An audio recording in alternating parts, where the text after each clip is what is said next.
పాకిస్తాన్కి. ఓ పక్కన ఎన్నికలు జరుగుతున్నాయి, మరొక వైపున బెలూచిస్తాన్లో దాడులు. మొన్ననే ఇరాన్ చేసినటువంటి దాడి తర్వాత ఆ పరిస్థితిని చక్కదిద్దుకుంటుంటే తాజాగా బెలూచిస్తాన్ ప్రాంతంలో జరుగుతున్నటువంటి దాడులు, తెహ్రీక్ తాలిబాన్ పాకిస్తాన్ దాడులు, వీటన్నిటి మధ్య ఎలక్షన్లు జరగబోతున్నాయి. వచ్చే నెలలో ఎన్నికలు జరుగుతున్నటువంటి సందర్భంలో, ఈ నెలలోనే ఎన్నికలు జరగబోతున్నటువంటి సందర్భంలో ఇప్పుడు అనుకోని సంఘటనలు చోటు చేసుకున్నాయి. పోలీస్ స్టేషన్ల మీద దాడి అన్నటువంటిది సంచలనం సృష్టిస్తోంది.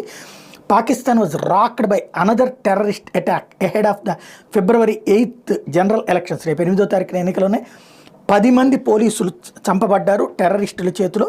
ఇది జరిగింది చౌద్వాన్ పోలీస్ స్టేషన్, డేరా ఇస్మాయిల్ ఖాన్ ప్రాంతంలో జరిగింది. తాజాగా ఇందులో ఎవరైతే ఈ హత్యకు పాల్పడ్డటువంటి క్రిమినల్ గ్యాంగులు లేదా ఆ టెర్రరిస్ట్ గ్రూపులు స్నైపర్లతో కాల్చి చంపారట పోలీసులు. ముందు స్నైపర్లతో కాల్చి చంపి ఆ పైన పోలీస్ స్టేషన్ మీద దాడి చేశారు. మరొక వైపున పాకిస్తాన్ ఎన్నికల సంఘం కార్యాలయం దగ్గర ఒక బాంబు